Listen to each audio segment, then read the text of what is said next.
똑똑한 학생일수록 이런 실수를 많이 해요. 그냥 강박이고 수능에 전혀 도움이 안 됩니다. 자기가 학생인지 예술가인지 좀 있는 경우가 있거든요. 그러니까 전혀 반대로 공부하고 있는 겁니다. 의대에서 상위 10% 안에도 들었고요. 수능 수험생을 작년에만 150명 도와드렸고 의대생도 여러 명 도와드리고 있고 다른 여러 시험을 준비하는 수험생 분들을 컨설팅해드리기도 했습니다.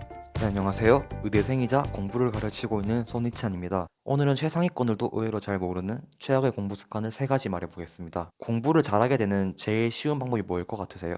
여러 공부법을 가르쳐주는 사람은 많죠. 근데 그걸 여러분들이 다 습득하기가 어려울 수가 있어요. 공부만 하기도 힘들잖아요. 그래서 사실 제일 간결한 방법은 새로운 걸 배우는 것보다는 기존의 나쁜 습관을 없애는 겁니다. 전 여러 학생들에게 공부 질문을 정말 많이 받아봤거든요. 올 한 해만 한 300개는 받은 것 같아요. 근데 놀랍게도 제가 해주는 대답이 7, 80%는 거의 비슷합니다. 그 껍데기는 좀 달라도 질문에 깔린 생각들이 거의 비슷하거든요. 제가 오늘 그 잘못된 공부 습관들을 3개로 요약을 해서 말씀을 드릴게요. 이것만 고치셔도 공부가 훨씬 더 쾌적하고 효율적으로 변할 겁니다.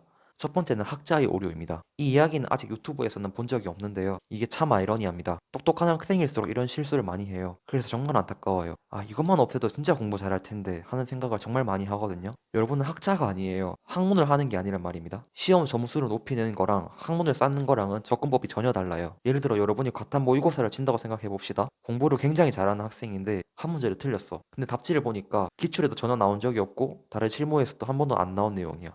인강에서도 안 가르친 거고. 근데 이제 상위권 학생들은 여기서 마음이 불편해지죠. 와, 이거 수능에 나왔으면 큰일 났겠는데? 이거랑 관련된 거 정리해서 싹 다 외워야겠다. 그리고는 두꺼운 교과서나 개념서를 펴죠. 아, 이 구석에 있는 표에서도 문제가 나올 수 있구나. 이런 생각을 하죠. 그리고는 스스로 깨달음을 얻었다고 생각을 하고 다 정리하기 시작하죠. 아니면 좀 더 심한 경우에는 아, 내가 잘못된 강의를 들었나? 이러면서 막 불안해지기 시작해요. 그래서 더 꼼꼼한 개념 강의, 양이 많은 기본서를 수소문하죠. 그리고는 개념 공부를 다시 하려고 해요. 이런 마인드는요, 좀 강하게 말하면 그냥 강박이고 수능에 전혀 도움이 안 됩니다. 수능은요, 절대로 난생 처음 보는 개념을 갑자기 출제해서 다 틀리게 만들지 않아요. 여러분이 칠 시험에서 그런 일이 일어날 가능성은 1%가 될까 말까예요. 그래도 뭐 만에 하나의 사태도 대비하는 게 수험생의 도리 아닌가요? 이런 생각을 할 수가 있는데 이게 제가 저번 영상에서 말한 정직하게 우직하게 공부하는 학생입니다. 교활함, 영리함이 전혀 없는 거죠. 상위권 학생일수록 준킬러? 킬러를 뚫는데 더 시간을 들여야 돼요. 그게 성적을 높이는데 훨씬 더 효과적입니다. 안 나올 가능성이 99.9%인 지역을 붙들고 있는 것보다는요.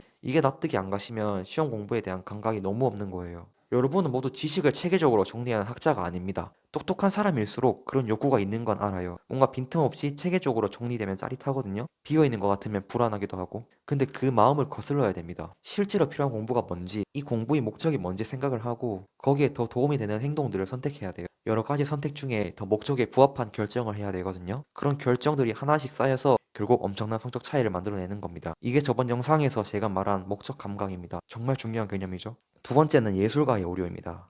앞에 말한 학자의 오류는 좀 똑똑한 남학생들에게 많았다면 이 예술가의 오류는 꼼꼼한 여학생들에게 좀 많이 보이는 것 같아요. 이런 학생들이 자기가 학생인지 예술가인지 좀 있는 경우가 있거든요. 노트 정리를 하면 그 목적이 뭘까요? 지식들을 내가 기억하기 쉽게 정리하는 거죠. 선생님이 말씀해 주신 내용, 책에 적힌 내용들이 그 자체로는 기억이 안 되니까 정리를 하는 거잖아요. 그럼 그게 예쁘게 할 필요가 있을까요? 그럴 필요는 없어요. 어차피 시험이 끝나면 바로 쓰레기통으로 갈 종이 쪼가리들이거든요. 노트 정리는 구조화만 잘 되어 있으면 돼요. 사실 여러분이 왜 그러는지 너무 잘 이해를 합니다. 저도 이런 강박이 좀 심했거든요. 공부라는 행위가 정말 재미가 없어요. 그래서 공부를 할 때 어떤 만족감이 없으면 지속하기가 너무 힘들거든요. 이 학생들은 그 만족감을 예쁘게 정리된 노트를 보면서 얻는 거예요. 근데 만족감을 이런 데서 얻으면 안 됩니다. 만족감은 인풋이 다 끝나고 아웃풋이 잘 될 때, 문제가 잘 풀릴 때, 그때 느껴야 되는 거예요. 지식을 아직 입력도 안 했는데 아, 예쁘니까 보기 좋네 이러면서 만족감을 느끼면 안 됩니다. 아까 노트 정리를 했더니 배운 게 잘 기억나네? 시험 점수가 올랐네? 이 포인트에서 만족감을 느껴야 돼요. 너무 당연한 말이지만 노트를 예쁘게 만드는 건 별 의미가 없어요. 깔끔하게 만드는 정도는 필요하지만 불필요할 정도로 글씨를 예쁘게 쓰려고 하거나 여러 가지 색의 펜을 쓰거나 정리가 마음에 안 든다고 처음부터 다시 정리한다든가 이런 건 진짜 쓸모가 없는 행동이에요. 마찬가지로 공부의 목적을 잘 모르는 거죠. 마지막 세 번째는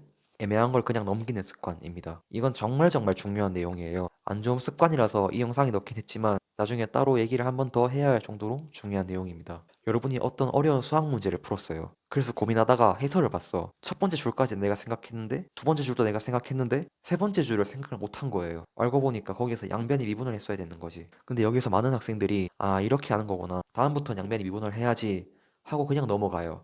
이해했다고 생각하고. 근데 이게 사실 이해한 상태가 아니에요. 아까는 왜 못 떠올렸는지 그 이유가 해결이 안 됐잖아요. 읽었을 때 아는 거랑 내가 할 수 있는 거랑은 하늘과 땅 차이예요. 스스로 이 부분에서 애매한 걸 감지하고 질문을 던져야죠. 아니 이 장면에서 어떻게 양변 미분할 생각을 하는 거지? 미분하는 거 말고는 다른 방법은 안 되는 건가? 이렇게 풀었던 다른 문제는 또 뭐가 있지? 그리고 이 질문에 대한 답을 찾아야죠. 기본서를 보고 기출문제를 뒤적거려야죠. 그렇게 해서 이 의문이 풀렸을 때 양변이 미분하는 풀이법을 구사할 수가 있는 거예요. 근데 이 과정을 대부분 안 하죠? 스스로 질문을 떠올리는 과정이 피곤하니까 능동 감각이 낮은 거죠. 그 시간에 다른 문제를 더 묻고 싶은 조급함도 들고 그렇죠? 근데 그렇게 얕게 연습한 건 어차피 수능에서 활용이 안 돼요. 수능에서는 뼛속까지 녹아있는 자연스러운 것만 쓸 수가 있거든요. 수능 한번 쳐보신 분들은 무슨 말인지 다 아실 거예요. 그래서 세 가지 잘못된 공부 습관을 한번 알아봤습니다. 이걸 제가 한마디로 정리를 해드릴게요. 그래서 여기 핵심이 뭐냐? 모든 결정을 할 때 이 행동이 성적을 올리는 데 도움이 될까? 이걸 항상 메타인지에서 도움이 된다 싶으면 아무리 시간이 오래 걸려도 진행을 해야 되고 도움이 안 된다 싶으면 하고 싶어도 하면 안 됩니다. 근데 여러분은 반대로 도움이 되는 건 힘드니까 안 하고 도움이 안 되는 건 하고 싶으니까 다 하죠. 스스로 멀리 굴려서 생각하는 건 안 하고 노트 예쁘게 만들고 지엽적인 거 체계적으로 좀 모으는 건 잘하죠. 그러니까 전혀 반대로 공부하고 있는 겁니다. 목적 감각과 능동 감각이 너무 낮은 거죠. 이제 공부를 잘하는 원리가 조금씩 이해가 가시나요?